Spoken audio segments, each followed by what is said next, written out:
And welcome to another episode of Preparing for the Unexpected. I'm your host, Alex Fullick, and as always, I like to talk about things related to disasters, crises, complete chaos, COVID-19, your well-being, and anything that helps you get through tough situations. That's why I'm here. That's all about our show, and that covers so many different subjects. Today, I want to talk about something that's been frustrating me lately. You may be familiar with some of these movements, you may not be. But in the business continuity management industry, there is what they call the adaptive movement. People have new ways of thinking, new ways of wanting to do certain things that help organizations, communities, and individuals. And it seems that a lot of people have forgotten that industries change. Needs, perceptions, circumstances, disaster scenarios. We're in COVID right now, everything changes. We didn't adapt to change. We'd all be driving Model Ts from, the 1920s.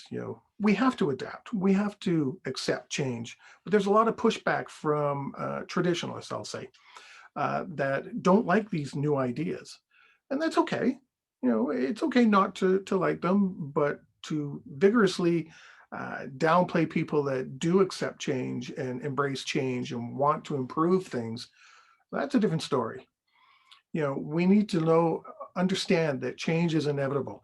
We preach to others in our industry, even with our friends, you got to learn from adversity. You've got to get lessons from all the bad things that happen in our lives and move forward. We in this industry preach that, and yet for some reason, we're pushing back on learning within our own industry that we need to change, that we need to look at our own lessons learned, what works, what doesn't work. What works for you may not work for me, and what works for me may not work for you. And that's fine. That's okay. If I run into a problem later on down the road, I know, hey, I can look at the suggestion that so-and-so gave me and try that. And lo and behold, it may not work, but still, it's something I learned. But a lot of people right now in the industry don't like that.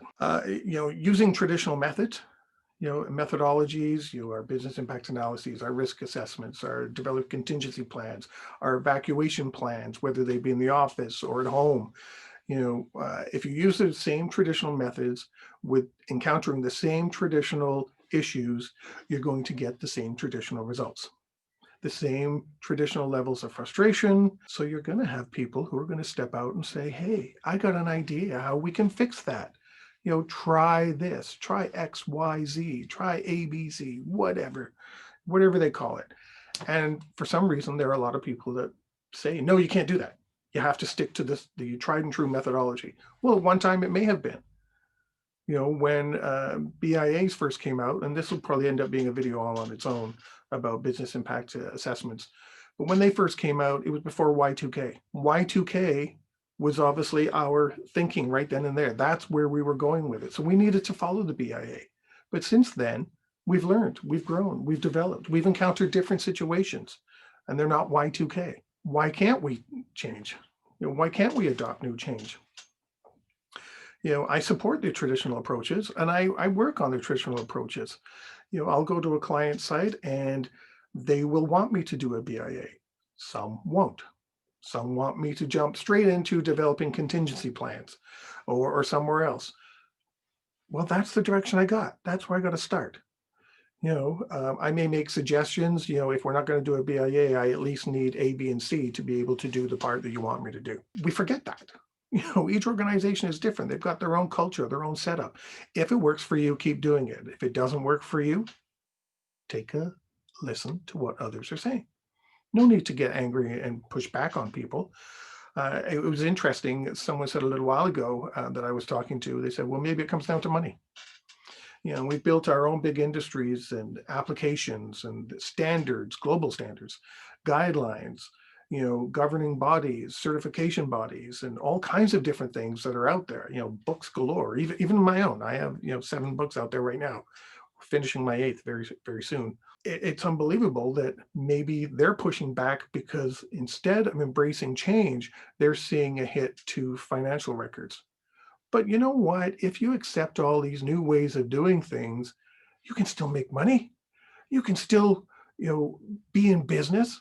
And the most important thing is you can give your clients, your customers, your communities, your individuals, your employees, new ways of doing things that benefit them in the end, right? Because that's our focus in this industry. Emergency response, medical practitioners, it doesn't matter what industry, if it's there to help people, that's our focus. If your focus is financial, you're in business for the wrong reason.